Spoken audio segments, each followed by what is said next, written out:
ज्योतिष आणि वास्तुशास्त्रानुसार शंख घरी ठेवावा। ज्योतिषशास्त्रात शंख हा देवी लक्ष्मी आणि भगवान विष्णूचा प्रतीक मानला जातो, जो घरात सकारात्मक ऊर्जा, धनसंपत्ती आणि समृद्धी आणतो। घरी शंख ठेवणे अत्यंत शुभ असते, कारण तो वास्तु दोष नष्ट करतो आणि नकारात्मक शक्तींपासून संरक्षण देतो। ठेवण्याचे नियम: दिशा: पूजा घरात किंवा उत्तर-पूर्व, ईशान्य कोनात ठेवा। पूर्व किंवा उत्तर-पश्चिम दिशा ही योग्य पद्धत। शंखाचा तोंड वरच्या दिशेने, स्वच्छ लाल पिवळ्या कपड्यावर किंवा स्टँडवर ठेवा, जमिनीवर कधीच ठेवू नका।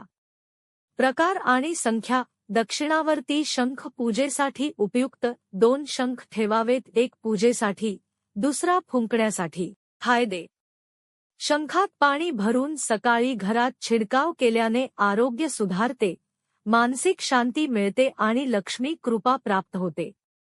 नियमांचे पालन केल्यास घर स्वर्गासारखे होते, अन्यथा नकारात्मक प्रभाव होऊ शकतो। ज्योतिष विशारद विद्या उपाध्ये पाटील।